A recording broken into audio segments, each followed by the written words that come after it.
नमस्कार मेरे प्यारे दोस्तों, आप सभी का स्वागत है हमारे YouTube चैनल खाटू श्याम दीवाना पर। आज हम आप सभी को बाबा खाटू श्याम के चमत्कार के बारे में बताएंगे। बाबा श्याम ने यह चमत्कार गाज़ियाबाद के सचिन व सुमन के साथ किया। इसके बारे में आप सभी को हम विस्तार से बताएंगे। यह गाज़ियाबाद में घंटाघर के पास रहते हैं, जहाँ रामायण मैदान भी है। वहाँ पर रामायण होती है। हर साल सचिन का परिवार रामलीला ग्राउंड में आते हैं रामलीला देखने के लिए। सचिन के दो बच्चे हैं, एक लड़का और एक लड़की, और यह सचिन एक छोटी सी दुकान चलाता है। पहले दुकान को सचिन के पिताजी चलाते थे, लेकिन कुछ ज़्यादा उम्र होने के कारण उनकी तबीयत थोड़ी ठीक नहीं रहती, इसलिए अब सचिन को ही दुकान को संभालना पड़ रहा है। तीन बात बड़े ध्यान से सुनिएगा।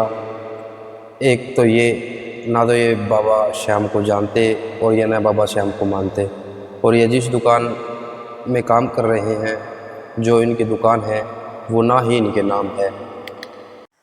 तीसरी बात है, इनकी इस दुकान पर इसके चाचा भी बैठते हैं। सचिन तो ये मानो जैसे नौकर की तरह उस दुकान पर काम कर रहा है, और पूरा दिन दुकान को संभालता ही सचिन है, और सुनना पड़ता सुमन को है।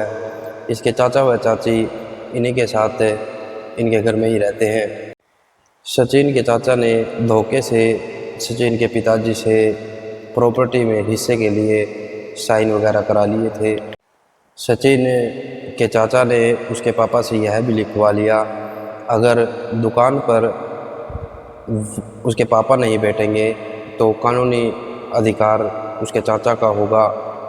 उस दुकान के मालिक अब सचिन के चाचा ही है। सचिन का किसी भी प्रॉपर्टी में कोई हिस्सा नहीं है, क्योंकि सचिन के चाचा ने धोखाधड़ी करके प्रॉपर्टी के कागज़ तैयार करवा के सब कुछ अपने नाम करा लिया।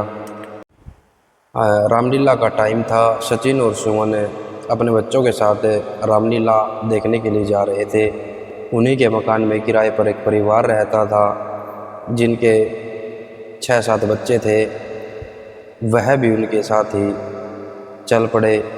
अब सचिन और सुमन की ही जिम्मेवारी बनती है बच्चों की देखभाल करना और उनकी रक्षा करना। मेले के अंदर जब यह घूम रहे थे, सुमन और सचिन के साथ उनकी लड़की और किराएदार का लड़का ही खड़े रहे।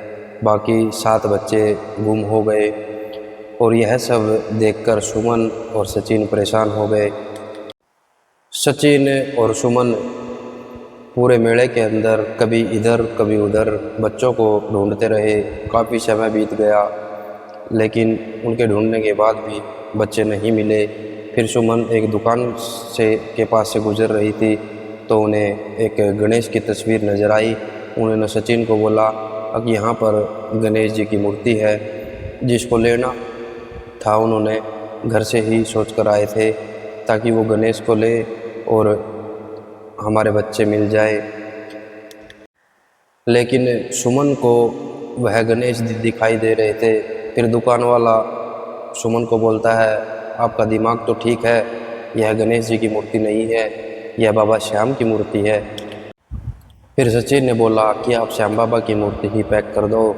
फिर सुमन दुकान वाले से अपने बच्चों का फ़ोटो दिखा के पूछने लगी कि आपने इन बच्चों को देखा है क्या, हमारे बच्चे मेले में गायब हो गए हैं। फिर दुकान वाले ने कहा, मैंने इनको नहीं देखा। फिर दुकान वाले ने बताया कि आप थोड़ी आगे जाओ, वहाँ पर पुलिस की गाड़ी खड़ी है, आप पुलिस वालों को बताओ, वो आपकी मदद करेंगे। फिर दुकान वाले ने सचिन को कहा, आप बच्चों की फ़ोटो हमें दिखा दो, अगर हमें कहीं दिखाई देते हैं तो हम आपको ज़रूर बताएंगे। फिर इस दुकान वाले ने बाबा श्याम की मूर्ति को पैक कर दिया, और सुमन बहुत ही परेशान थी।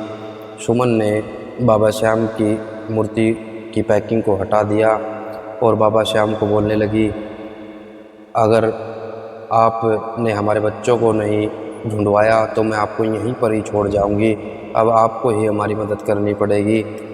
दुकानदार फिर सुमन को बोलता है कि बहन, आप ऐसे भगवान को ऐसे मत बोलो, सब कुछ ठीक हो जाएगा, अब भगवान की आराधना करो, इनको बोलो।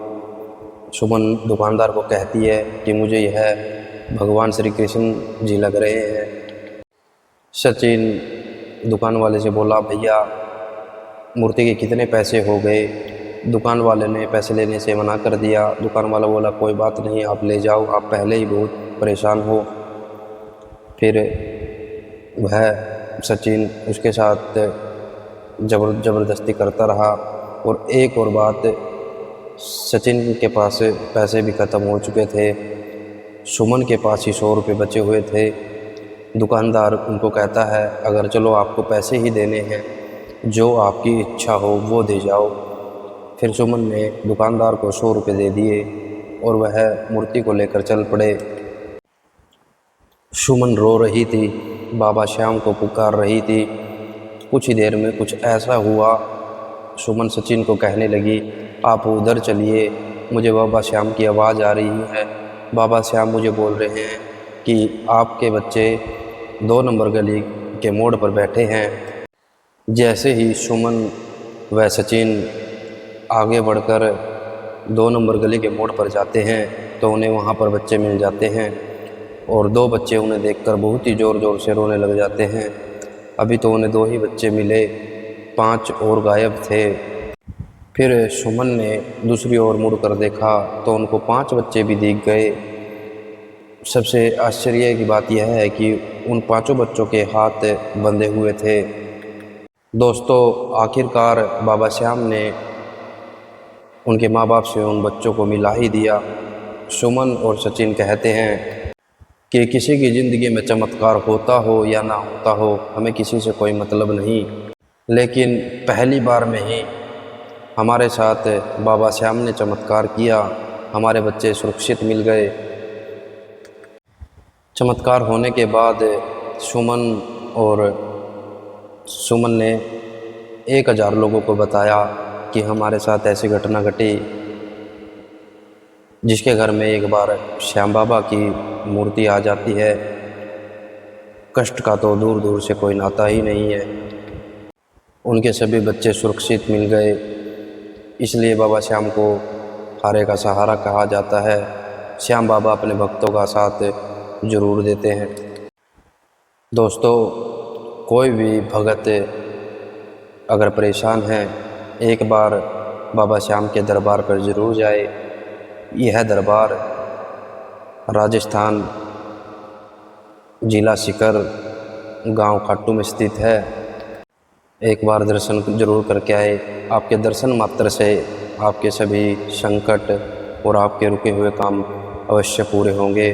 अगर आप सभी को यह कहानी अच्छी लगी हो तो हमारे चैनल को सब्सक्राइब ज़रूर करें और हमारी वीडियो को शेयर करें, लाइक करें, कमेंट करें। कमेंट में जय श्री श्याम ज़रूर लिखें।